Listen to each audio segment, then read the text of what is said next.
আল্লাহ বলেন মানুষের প্রকাশ্য শত্রু হবে শয়তান। ইবলিস শয়তান থাকবে মানুষের অন্তরের ভিতরে, মানুষের প্রত্যেকটা রক্তের শিরায় শিরায় পৌঁছাইতে পারবে। এছাড়াও প্রত্যেকটা মানুষের ভিতরে তিনটি নফসের কথা কোরআনুল কারীমের ভিতরে আছে। নফসে লাওয়ামা, নফসে মুতমাইন্না, নফসে আম্মারা। এই তিনটি নফসের মধ্যে একটি নফসের নাম হলো নফসে আম্মারা, যেটা প্রত্যেকটা মানুষের অন্তরের ভিতরে মানুষকে গুনাহের দিকে অগ্রসর করতে থাকে। আল্লাহ বলেন বান্দারে, এই পৃথিবীর জমিনে শুধু ইবলিস শয়তানই না, তোমাদের মধ্যে আরেকটি শয়তান আছে। প্রত্যেকটা মানুষের ভিতরে ইবলিস শয়তান ছাড়াও আরেকটা শয়তান আছে, সেটা হলো নফসে আম্মারা। এই নফসে আম্মারা তোমাকে ধোঁকা দিতে থাকবে। শুধু তাই না, ও বান্দা, তুমি যখন দুনিয়াতে থাকবে, এই দুনিয়াতে থাকাকালীন সময়ে তোমার অন্তরের ভিতরে সম্পদের লোভ আসবে। এটাই স্বাভাবিক, কারণ সম্পদের লোভ লালসা দিয়েই আল্লাহ তাআলা তোমাকে প্রেরণ করেছেন পৃথিবীর জমিনের ভিতরে। আল্লাহ বলেন ফেরেশতাকে আমি গুনাহ করার শক্তি দেই নাই, পক্ষান্তরে মানুষকে গুনাহ করার শক্তি দিয়েছি। ফেরেশতা অহংকার করে না, কারণ অহংকার করার শক্তি তাদের ভিতরে আল্লাহ তাআলা দেয় নাই। পক্ষান্তরে পৃথিবীর জমিনে যত মানুষ আছে, এই প্রত্যেকটি মানুষের ভিতরে আল্লাহ তাআলা অহংকার করার শক্তি দিয়েছেন, গুনাহ করার শক্তি দিয়েছেন। এই মানুষগুলিকে হিংসা করার শক্তি দিয়েছেন। এই মানুষের অন্তরের ভিতরে সম্পদের লোভ দিয়া দিয়েছেন। এই মানুষের অন্তরের ভিতরে সম্মানের লোভ আছে।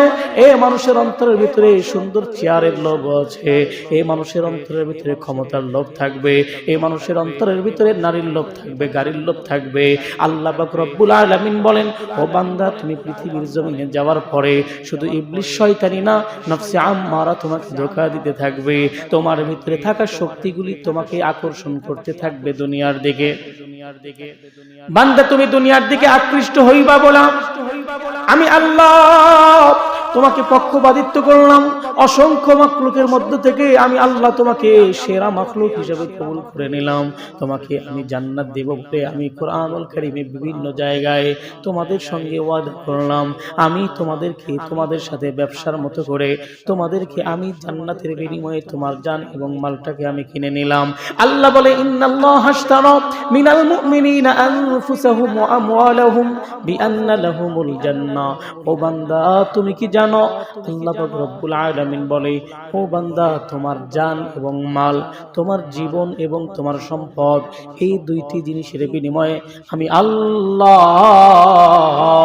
তোমার কাছ থেকে আমি এই দুইটি জিনিসের বিনিময়ে তোমাকে আমি জান্নাত দিয়া দিব। আল্লাহ পাক রব্বুল আলামিন বলেন, বান্দা, তোমাকে আমি একদম দুর্বল করে বানাইলাম, কিন্তু এই দুর্বল মানুষের জন্য শয়তানের আক্রমণটাও আছে। এই দুর্বল মানুষের জন্য নফসে আম্মারার ধোঁকা আছে। এই দুর্বল মানুষের মধ্যে বিভিন্ন দিক থেকে যখন তাকে জাহান্নামে নেওয়ার জন্য আকর্ষণ করবে, জাহান্নামের রাস্তায় পরিচালনা করার জন্য প্রচেষ্টা করবে, কিন্তু যেই বান্দা আমি আল্লাহর পক্ষ থেকে দেওয়া কিতাবগুলি মেনে চলবে, আমি আল্লাহ তাআলার পক্ষ থেকে দেওয়া বিধানগুলি মেনে চলবে, ওই ব্যক্তির কাছে শয়তান